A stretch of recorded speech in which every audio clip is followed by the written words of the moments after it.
When you take a step back and really look at the broader market, there are certain sectors that still manage to completely hide their true complexity. Oh, absolutely. They hide behind this veneer of tradition. Right. And agriculture is, it's probably the biggest offender here. Yeah, for sure. We all still carry this incredibly persistent, almost romanticized image of farming. You know what I mean? You picture a solitary guy in faded denim. Standing out in a dusty field at dawn. Exactly. Kicking the dirt, looking up at the sky for rain clouds.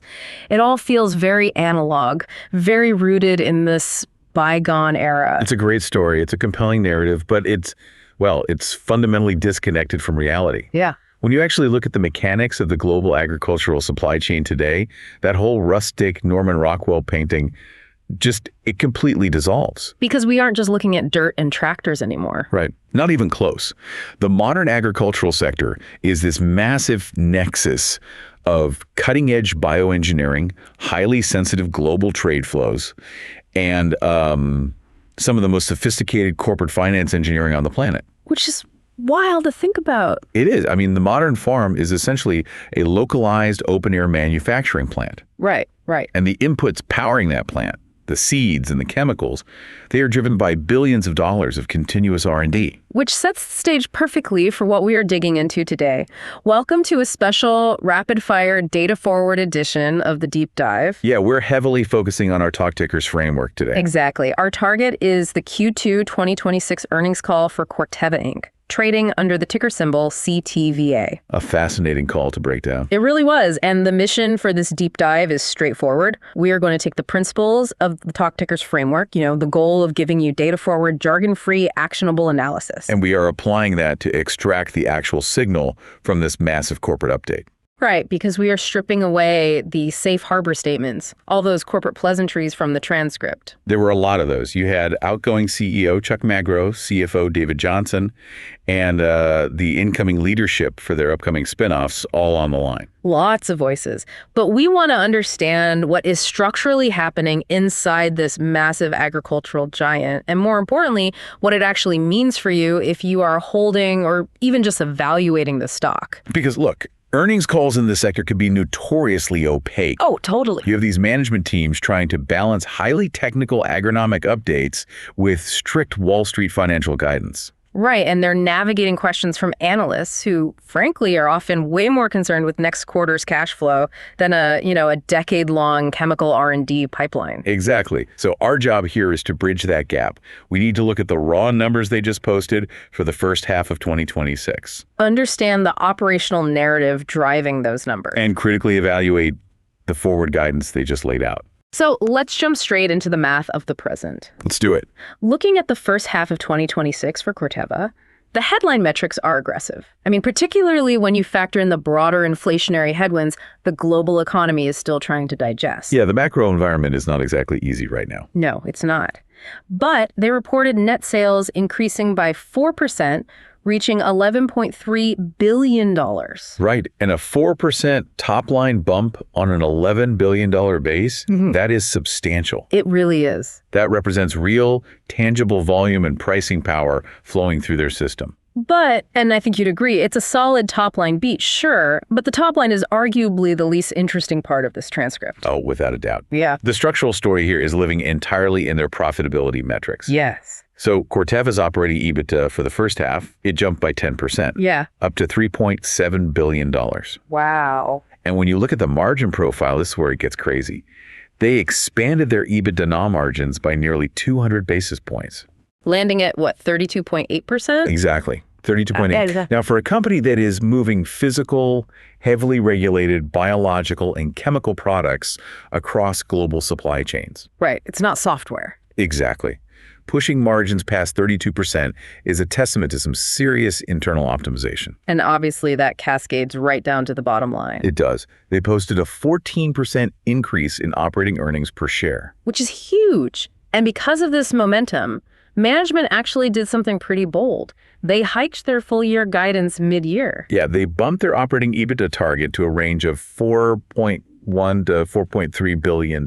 Which implies a 9% year-over-year growth rate. Right. Right. And they lifted their EPS target to $3.60 to $3.80 per share. Now, you said it was a bold move. Why is raising guidance here so aggressive? Well, think about the industry. It's so heavily dependent on completely unpredictable variables like global weather patterns or commodity pricing. You can't control the rain. Exactly. So to raise guidance mid-year, it signals that management feels they have insulated their earnings from those external shocks. Okay, I want to push back on something here. Sure, go ahead. Because if you were doing the quick math on this as you listen, a glaring discrepancy jumps out. The sales versus earnings gap. Yes. We are looking at top-line sales, the actual physical amount of seed and crop protection they are selling to farmers. Right. That grew by just 4%. Yep. Yet their earnings per share jumped by 14%. I know. It looks strange. When earnings grow at more than triple the rate of sales, that usually warrants a very close inspection. It's a classic red flag in a lot of industries. Exactly. Often that's just financial engineering. A company might be buying back a massive amount of stock to artificially inflate the per-share metrics. Or they are recognizing some one-time tax benefit. Or playing accounting games with inventory depreciation, something like that. But going through this transcript, this doesn't look like spreadsheet magic. No. This looks like a pure, unadulterated demonstration of operational leverage. Okay, let's translate that. Operational leverage. Explain that in plain language. Sure. So operational leverage is basically the golden goose of corporate finance. Right.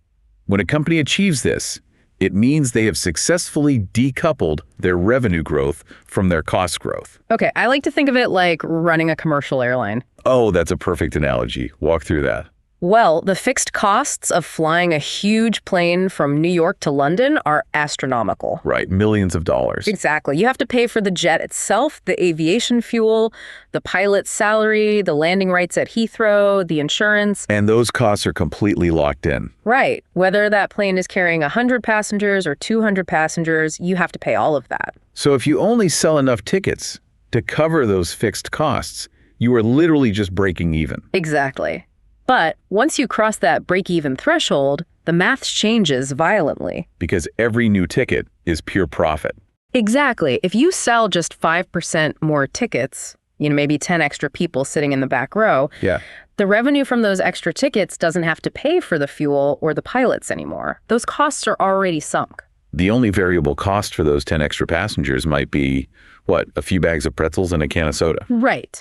Therefore, the revenue from that tiny 5% increase in sales flows almost 100% directly into pure profit. And that's exactly the dynamic playing out across Corteva's entire $11 billion operation. So a tiny bump in top-line sales creates a massive, disproportionate explosion in bottom-line earnings. Yes. They are squeezing vastly more profit out of every single incremental dollar they generate. Which is incredible to see at that scale. It really is. CFO David Johnson actually broke this down specifically in the call. What did he say? He noted that Corteva achieved a $350 million year-over-year improvement in operating EBITDA. Okay, $350 million. But if you look at where that money actually came from, it tells the whole story. Only about $40 million of that profit jump was driven by increased volume. Wait, 40 million? Yeah. Out of 350. Exactly. Only 40 million came from actually shipping more physical product out the door. Which means the remaining $310 million was entirely internally generated. Yes. The transcript notes over 160 million of that came strictly from cost performance. So just cutting fat. Brutally aggressive cost cutting. They lowered input costs, streamlined their manufacturing footprint, and deployed internal productivity initiatives. And then another 100 million came from what they categorize as price and mix, right? Right, which basically means they are actively cycling out of lower margin legacy products. And pushing their customer base toward what? Newly patented ultra-premium technologies. Exactly, where they have total pricing power. So it's a dual-engine approach to margin expansion. You raise the ceiling on your pricing by innovating, and you lower the floor on your expenses by relentless cost cutting.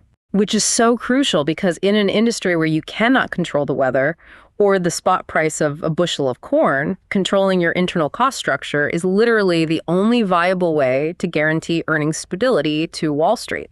But, looking at Corteva as one giant consolidated monolith, it kind of obscures the actual friction happening on the ground. I completely agree. To really understand the sustainability of this operational leverage, we have to split the business in half. Because Corteva operates two fundamentally different divisions that are facing entirely different macro environments right now. Right. We have the seed division and the crop protection division. Let's start with seed, because that side of the house is currently operating like an absolute juggernaut. It really is. The seed business is throwing off incredible cash. They reported organic sales improvements across every single global region. Heavily led by North America and the EMEA region, right? So Europe, the Middle East, and Africa. Yeah. And what really stands out in the commentary is the resilience of their pricing power here. Well, even with agricultural commodity prices kind of stabilizing and cooling off, farmers are still actively choosing to pay a premium for Corteva's seed genetics. Which is fascinating because it challenges the traditional economic assumption. The idea that when times get tight, consumers trade down to generic brands. Exactly. In normal retail, if money is tight, you buy the store brand cereal instead of the name brand. But a farmer doesn't view premium seed as an expendable luxury. Right. It's a non-negotiable capital investment. The seed is the ultimate biological ceiling on their yield.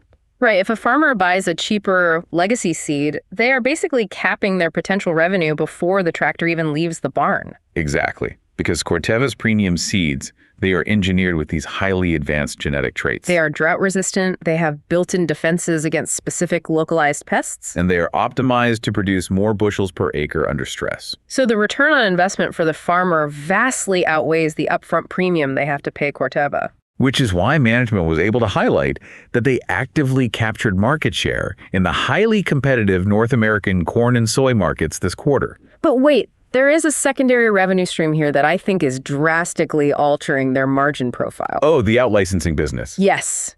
The transcript dedicated significant time to this out-licensing initiative. Yeah. CEO Chuck Magro specifically noted that this is running a full 3 years ahead of management's original strategic plan.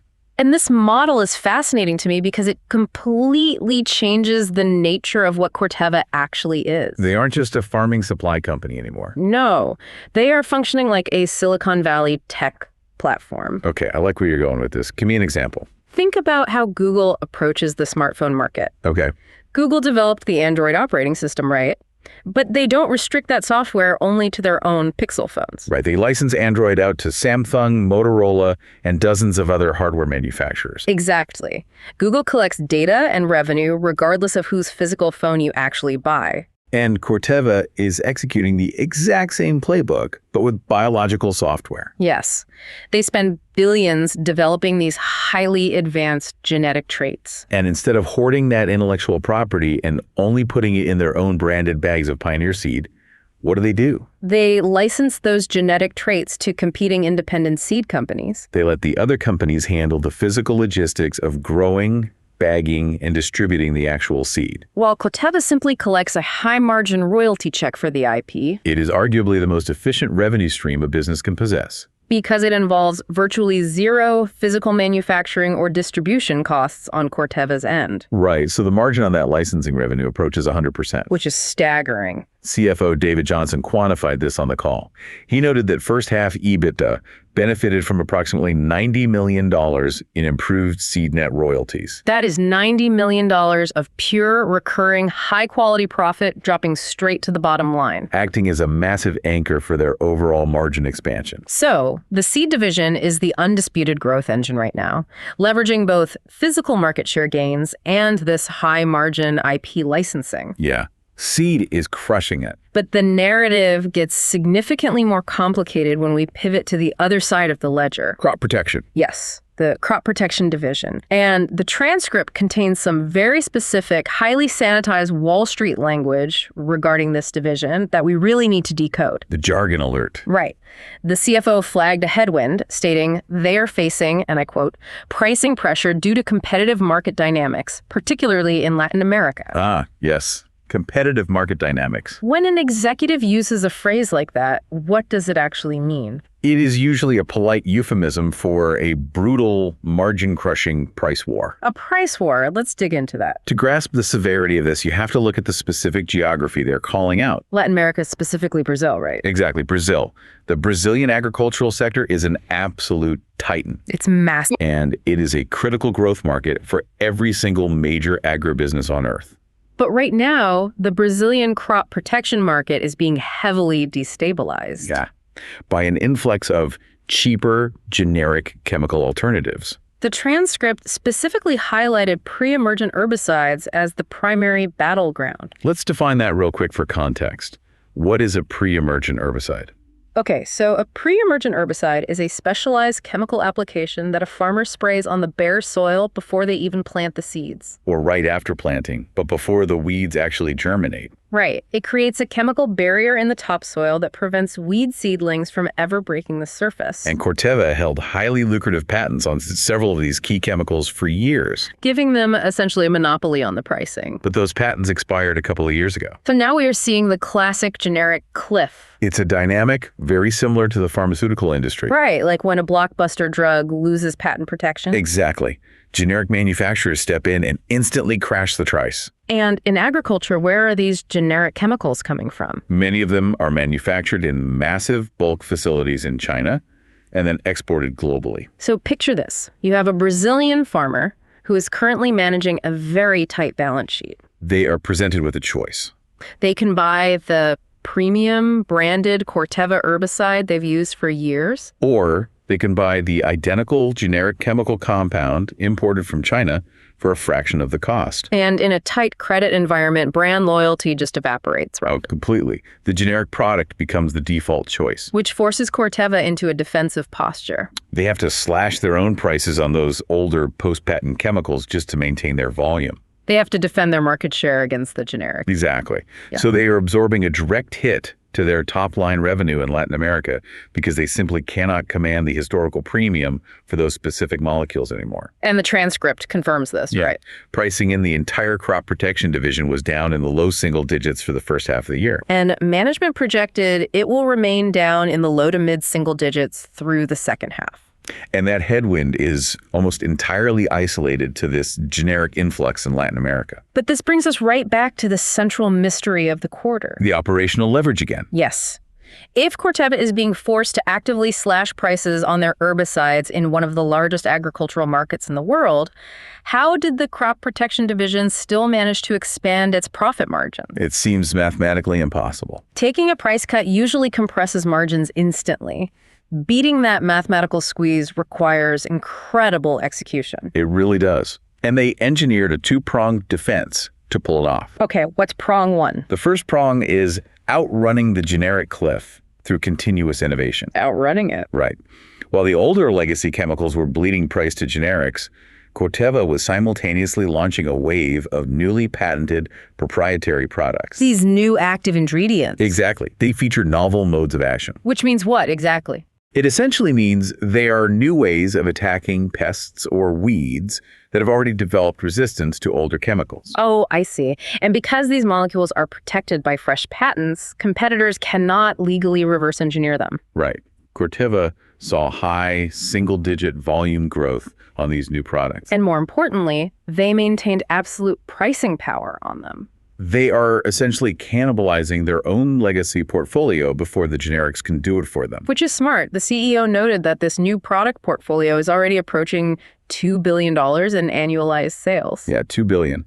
They are replacing cheap, commoditized revenue with premium, protected revenue. So that's the innovation side. What is the second prong of their defense? The second prong is where the heavy lifting really occurred. Structural cost reduction. Just slashing expenses. But smart slashing. Corteva's management didn't wait to be surprised by the patent expirations. They knew the generic cliff was coming years in advance. Exactly. And they used that runway to completely overhaul the manufacturing footprint and the input cost structure for those older off-patent chemicals. So they renegotiated raw material sourcing, streamlined supply chains, optimized the chemical synthesis processes. And the numbers validate the strategy.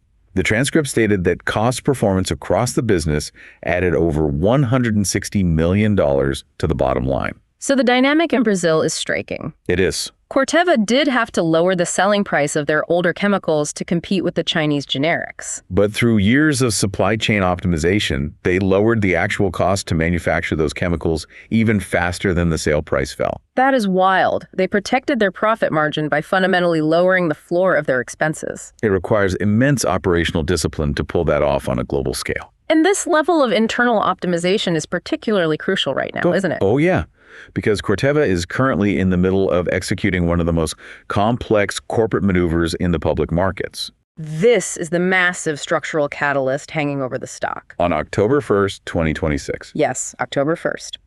Corteva will officially execute a corporate spinoff. They are splitting the current conglomerate into two entirely standalone, publicly traded entities. And they formalized the structure on this call. Right. We are going to see Vylor. Vylor, which will house the high-margin advanced seed and genetics IP. And new Corteva. Which will retain the global crop protection and chemical business. Now, corporate spinoffs of this magnitude are incredibly dense logistical nightmares. I can only imagine. You are essentially taking a deeply integrated global nervous system and trying to cleave it in half without killing the patient. Right, because when investment bankers pitch mergers and acquisitions, the buzzword is always synergies, right? Always synergies. You merge two companies so you can fire one of the accounting departments, merge the IT systems, consolidate the executive suite. You save hundreds of millions in redundant costs. But a spinoff triggers the exact inverse of that. It creates dyssynergies. Exactly. When you split Corteva into Vylor and new Corteva, you suddenly need to build a second HR department. Establish a completely separate enterprise IT architecture. Elect a second board of directors. Hire a second compliance team. It is the friction cost of a corporate divorce. You used to split the overhead on one massive global infrastructure, and now you have to completely duplicate it. And those dyssynergies usually act as a massive drag on earnings in the years immediately following a spinoff, right? Historically, yes, a huge drag. Corteva's management initially modeled that this separation would generate a structural headwind of roughly $100 million in dyssynergies. $100 million. But the critical revelation in this earnings call is that they have almost entirely erased that penalty. Yes, through aggressive restructuring and front-loading the operational efficiencies we just discussed. They managed to offset the vast majority of those duplicated costs. They reduced the net dyssynergy headwind to a mere $25 million for the current year. Offsetting $75 million of structural overhead while actively running an $11 billion business is staggering. A $25 million headwind is practically a rounding error on a balance sheet this size. It signals that management isn't just treating this split as a financial engineering exercise to appease activist investors. No, they are using the chaos of the separation as cover to ruthlessly audit and optimize every single process within the company. They are ensuring that both Vylor and new Corteva will hit the public markets on October 1st as incredibly lean, highly optimized machines. Chuck Magro, the outgoing CEO, he actually took a moment during the call to highlight this specific achievement. What did he say about it? He emphasized the sheer bandwidth required by the organization to deliver a quarter where they grew margins, raised full-year financial guidance, navigated a price war in Latin America, and simultaneously executed the labyrinthine legal and operational mechanics of standing up two Fortune 500 companies from scratch. I mean, it is a massive validation of the execution culture embedded within their leadership team. Completely. So, having established the strength of the first half performance and the logistical triumph of the impending split, we really have to pivot our focus to the forward-looking commentary. Right. What management says is coming next. Exactly. Management provided explicit guidance for the remainder of 2026. And if you just look at the raw numbers out of context, it paints a very concerning picture. Oh, it looks terrifying out of context. Management stated that for the overall second half of the year, operating EBITDA will be essentially flat year over year, coming in at approximately $500 million. Yeah, that is a number that requires immediate contextualization. Please contextualize it for us. Well, if an investor sees a company generate $3.7 billion in profit over the first 6 months of the year, and then management casually projects the business, they will only generate $500 million over the next 6 months. The immediate instinct is to panic. Right. It looks like the core business model has suddenly evaporated. But this isn't a tech company selling software subscriptions evenly across 12 months. No, this is the fundamental, inescapable reality of agricultural seasonality, Right. The cash flows of a global agribusiness are violently cyclical. dictated entirely by the planting seasons of the northern and southern hemispheres. Exactly. For Corteva, the first half of the calendar year is their massive financial harvest, It encompasses the entirety of the North American spring planting season. which is the largest, most capital-intensive agricultural market on the planet. Right. Millions of acres of corn and soybeans are planted between April and June, requiring a massive, concentrated influx of premium seed and early-stage crop protection. The CFO pointed out that historically, the first half of the year accounts for nearly 90% of Corteva's total annual earnings. 90% in 6 months. The second half of the year is structurally designed to be tiny by comparison. In fact, management explicitly warned analysts to model for a Q3 operating loss of roughly $100 million. $100 million loss. But that isn't a failure of execution. No, it's just the reality of the calendar. During the third quarter, July, August, and September, the Northern Hemisphere is just watching its crops mature in the field. Farmers aren't buying massive quantities of seed in August. And they certainly aren't applying heavy pre-emergent herbicides. So the revenue spigot essentially turns off. But Corteva's fixed costs, the massive R&D facilities, the global supply chain infrastructure, the payroll, those remain entirely static. They bleed cash in Q3 by design. Exactly. The cash flow only reverses late in the fourth quarter when the Southern Hemisphere wakes up. The Brazilian planting season. Specifically, the critical safrinha crop, which kicks into high gear in Q4. So all of Corteva's second half profits are entirely dependent on that final quarter in Latin America. Right, which pulls the overall 6-month period out of the red and into that $500 million profit projection. Okay, so the seasonality explains the dramatic dip in the raw numbers. It does. But we shouldn't dismiss the second half as just a waiting game, should we? Not at all.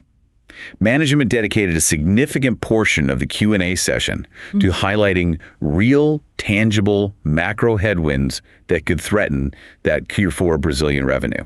And the primary concern isn't the weather down there, is it? No, it's the deteriorating economic health of the Brazilian farmer. Let's get into that. What is stressing them out? Well, the macroeconomic environment in Brazil is deeply stressed right now. The Selic rate, which is Brazil's benchmark interest rate, remains punishingly high. And that creates a severe credit crunch for the agricultural sector. Because farming is a heavily leveraged business. Right. Farmers rely on operating loans to purchase their seed and chemical inputs months before they actually harvest and sell the crop. So when interest rates spike, the cost of servicing that debt eats directly into the farmer's profit margin. And the debt service is just one side of the vice. Yeah. Management specifically cited the elevated costs of non-negotiable physical inputs, primarily diesel fuel and fertilizer. So you have a Brazilian farmer who is struggling to secure a line of credit, and when they finally do get the capital, a disproportionate amount of it is instantly consumed just keeping the tractors running and the soil fertilized. Exactly. The farmer's discretionary budget for premium seeds and advanced chemicals is getting squeezed from both ends. So what is a knock-on effect for Corteva? Is it a massive loss of total sales volume? Not necessarily. The Brazilian agricultural machine is too vital to the global food supply to simply stop planting. They have to plant something. Right. The actual risk lies in the timing of the purchasing cycle. The timing. Because cash is so expensive and credit is so tight, Brazilian farmers are heavily incentivized to delay their input purchases for as long as possible. Historically, a well-capitalized farmer might order their seed inventory months in advance to guarantee supply and lock in pricing, right? Yes. But if borrowing that money costs exorbitant interest, the farmer is going to wait until the absolute last viable second to make the purchase. Minimizing the duration of the loan. Exactly. Management clearly stated that they expect seed orders to materialize much closer to the actual planting window than they have in previous years. This creates a pretty nerve-wracking environment for investors. It does. It means Corteva's order book might look uncomfortably thin throughout August and September. And Wall Street analysts who are tracking high-frequency data, they might panic if they don't see the traditional Q3 order buildup. But Corteva's management expressed strong confidence in their underlying market share.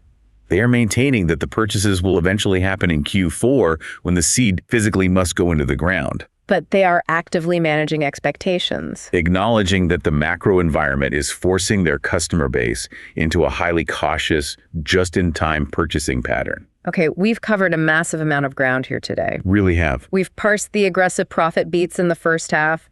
We unpacked the divergent realities of the high-margin seed licensing versus the price-pressured crop protection business. We analyzed the staggering efficiency of the impending corporate split. And we contextualize the macroeconomic risks threatening the Brazilian planting season. So it all comes down to the big question. Right.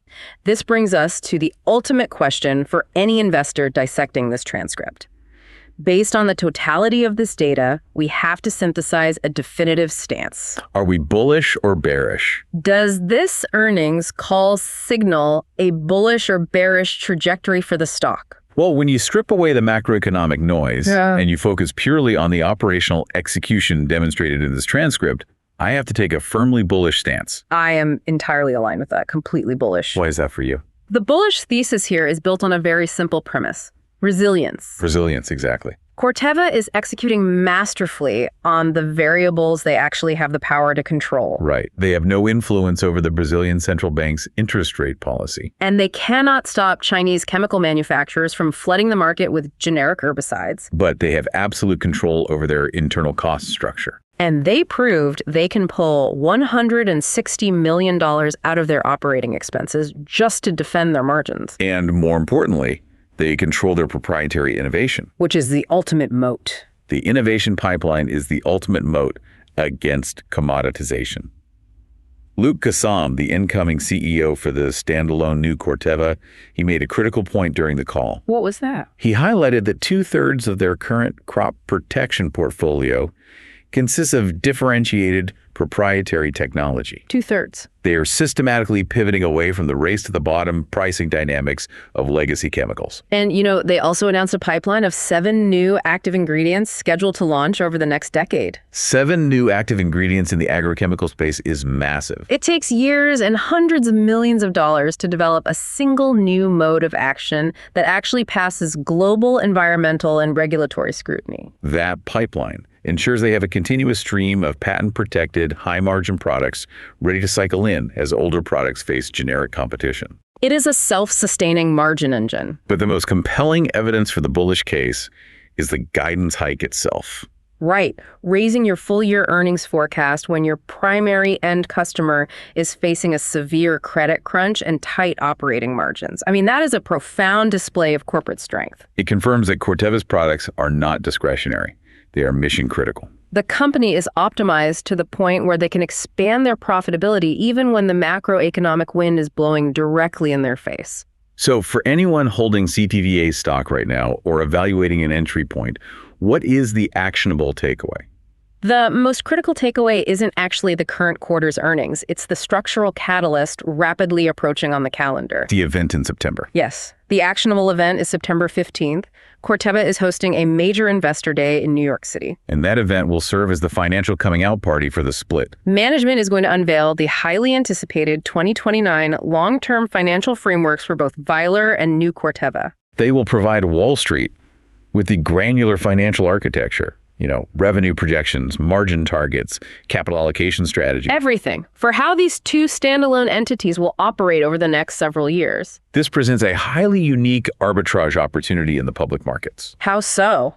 Walk the listener through it. If you acquire a share of Corteva today, you are fundamentally buying a single ticket that guarantees you equity in 2 hyper-specialized companies on October 1st. You receive shares in Vylor, which is poised to be valued as a high-margin, IP-driven biological tech company. When you receive shares in new Corteva, which is an aggressively optimized cash-generating chemical powerhouse. The September 15th Investor Day is the exact moment the market will mathematically recalculate the independent value of these two pieces. And historically, in these massive corporate unwindings, the sum of the newly focused parts commands a significantly higher valuation multiple than the bloated integrated whole. It is the textbook setup for a structural re-rating of the equity. Because the market has a deep preference for pure-play companies.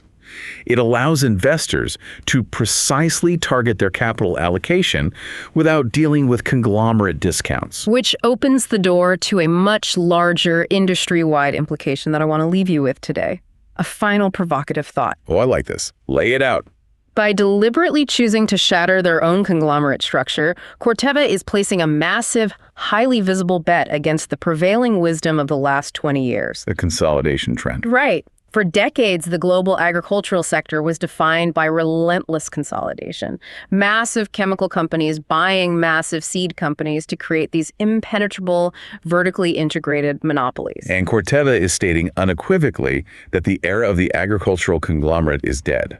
They are betting that pure-play, hyper-focused entities are fundamentally more agile, more innovative, and more valuable. It is a radical departure from the industry standard. And if the market rewards this split with a massive valuation premium, the shockwaves will be immediate. That is the exact scenario to watch. If Vylor and new Corteva experience a massive surge in their stock prices post-split, it will instantly weaponize activist investors across the entire sector. Will we see a tidal wave of forced breakups? Exactly. Will the other legacy agricultural titans, the massive European and American conglomerates that currently dominate the global food supply, will they suddenly find themselves under hostile pressure to sever their own seed and chemical divisions just to defend their valuations?